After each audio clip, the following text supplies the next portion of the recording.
उत्तर प्रदेश के अजीज़ बुनकर साथियों, आदाब। मैं अरशद जमाल इस वक्त उत्तर प्रदेश की राजधानी लखनऊ के खादी भवन से आपसे मुखातब हूँ। जैसा कि आप जानते हैं कि आज पूरे उत्तर प्रदेश के बुनकर फ्लैट रेट की जो सुविधा सरकार की तरफ से दी जा रही थी और पासबुक जो 4 दिसंबर को एक आदेश जारी करके समाप्त कर दिया गया था, उसको लेकर तमाम पूरे प्रदेश के बुनकर आंदोलित हैं। और नतीजा ये कि कई जगह हड़ताल भी है, कई जगह बंद भी चल रहा है। मऊ भी इस सिलसिले में कल पूरे तरीके से सारे व्यापार मंडल और सारे लोगों की वजह से कल बंद का ऐलान किया गया था। तो आज हम लोगों को सरकार की तरफ से बैठक बुलाई गई थी और अपर मुख्य सचिव सहगल साहब ने आज इस मीटिंग को लिया था और वो माननीय मुख्यमंत्री जी के निर्देश पर ये बैठक हो रही थी। ये बैठक 3 बजे शुरू हुई और 3 बजे से लगातार बैठक चलने के बाद उसमें कुछ चीज़ें, जब कुछ मुद्दे तय हुए तो उन मुद्दों को ले करके फिर हम लोगों ने आपस में, जितने प्रदेश भर के बुनकर प्रतिनिधि आए थे उन लोगों ने आपस में हम लोगों ने बात की और आपस में फिर एक समझदारी बनी। उन समझदारी को लेकर फिर हम लोगों ने अपना सुझाव दिया सहगल साहब को और सहगल साहब वो सारे हमारे प्रस्तावों को लेकर गए, माननीय मुख्यमंत्री जी से बात की और बाकी मुख्यमंत्री जी ने हम लोगों की पीड़ा को समझा और हमारे दर्द को समझा और कुछ चीज़ें हैं, हम लोगों की ज़्यादातर चीज़ें मान ली है और उन्होंने कहा है कि हड़ताल को आप लोग ख़त्म कर लो, हम आप लोगों के लिए बेहतर रास्ता निकालेंगे। चुनांचे सहगल साहब जब वहाँ से मुख्यमंत्री जी के वहाँ से वापस आए हैं तो हम लोगों से वार्ता करते हुए जो उन्होंने सूचना दी है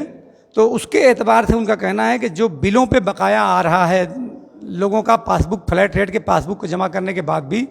उस बकाये को तमाम तर समाप्त किया जाएगा। और बल्कि ऊर्जा विभाग के भी बड़े अधिकारी यहाँ बैठक में मौजूद थे, उनको भी इस बात का डायरेक्शन दिया गया फ़ौरन। और बिल में जो गड़बड़ियाँ आ रही हैं कि बहुत सारे लोगों का लोड अलग है और उनकी बिलिंग उससे कहीं ज़्यादा आ रही है, तो उन लोगों के लोड को भी दुरुस्त करने के लिए आदेश हुआ है। और जिन लोगों का इस बीच में कनेक्शन लोगों ने काटा है वो कनेक्शन भी बात हो गई कि वो कनेक्शन भी बहाल किया जाएगा। जिनकी आरसी कटी है वो आरसी को भी वापस करेगी। और जब तक कोई व्यवस्था नई सरकार की तरफ से नहीं बन जाती है तब तक सरकार जुलाई तक जो पुरानी व्यवस्था के एतबार से, यानी फ्लैट रेट के 72 रुपये का जो रेट था उसी एतबार से फ्लैट रेट का पासबुक जुलाई तक लेगी। जुलाई के बाद अगस्त और सितंबर 2 महीने बच जाते हैं तो जुलाई अगस्त से फिर जो नई व्यवस्था लागू होगी। अधिकारियों का ये कहना था पूरी बैठक में कि जो एक शासनादेश 2006 का है और एक शासनादेश दिसंबर 2019 का है और पहले वाले पर भी सरकार को प्रॉब्लम है, दूसरे वाले पर बुनकरों को प्रॉब्लम है। तो दोनों के बीच में ये सहमति बनी है कि दोनों के बीच का कोई ऐसा रास्ता निकाला जाएगा जिससे बुनकरों को कोई समस्या ना हो। हम लोगों ने ये बात बहुत स्पष्ट तरीके से कह दी है कि फ्लैट रेट के अलावा हम लोगों को दूसरी किसी प्रकार की कोई भी चीज़ मंजूर नहीं है। सरकार का ये भी कहना था कि तमाम चीज़ों के बिजली के रेट उस वक्त 3-4 रुपये था और आज की डेट में 8-9 रुपया बढ़ गया। तो हम लोगों ने भी कहा कि वैसे ही जिस तरह से किसानों के फ्लैट रेट में इजाफा हुआ है उसी तरह से आप भी फ्लैट रेट का हमारा रेट में को बढ़ा लीजिए, सरकार जो उचित समझे। तो मिला जुला के आखिरी बात उसके लिए जो बात तय हुई है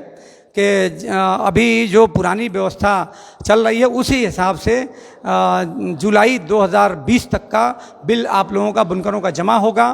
और जितने लोगों के कनेक्शन काटे गए हैं वो कनेक्शन बहाल किए जाएंगे। जिन लोगों के अकाउंट में बकाया पैसा, फ्लैट रेट का पैसा जमा करने के बाद भी बकाया शो कर रहा है, वो सब बकाया सरकार के द्वारा ख़त्म किया जाएगा और जो बिलों में जो गड़बड़ी है उन बिलों को ख़त्म करने की कोशिश की जाएगी। तो मैं समझता हूँ कि हम लोगों की जितनी ज़रूरी मांगें थी वो सभी मांगें हम लोगों की सरकार ने मांग ली है और इसलिए जो यहाँ के बुनकर तंजीमें हैं अब वो जल्दी ही, मेरे ख्याल से 2-4 मिनट में, अभी यहाँ जो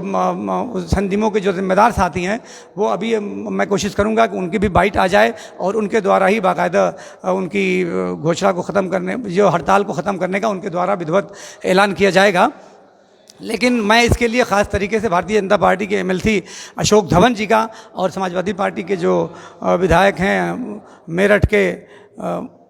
रफ़ीक अंसारी साहब का भी बहुत शुक्रगुजार हूँ और इसके अलावा जितने भी तमाम तंजीमें ने इस क्षेत्र में काम किया, ख़ास तरीके से इफ्तिखार अंसारी साहब ने भी बहुत इसमें मेहनत की, मैं उनका भी शुक्रिया अदा करता हूँ। लेकिन तमाम तंजीमों ने अपने अपने स्तर से बहुत मेहनत की है, इसलिए तमाम लोगों का शुक्रिया है और हम ख़ास तरीके से माननीय मुख्यमंत्री जी के बेहद शुक्रगुजार हैं कि आपने हम लोगों की पीड़ा को समझा है। हम लोग बेहद आपके इसके लिए जय जयकार करेंगे और उम्मीद करेंगे कि जो परमानेंट सोल्यूशन हमारा बुनकरों का निकलेगा उसके लिए जल्दी ही से आप रूपरेखा तैयार कर लेंगे और हम लोगों से सुझाव लेने के बाद कोई एक नई रूपरेखा सामने आएगी जो सरकार को भी जिसमें कोई दिक्कत ना हो और बुनकरों को भी कोई समस्या ना हो। बहुत बहुत धन्यवाद। बुनकर समाज जिंदाबाद। सरकार का बेहद शुक्रिया।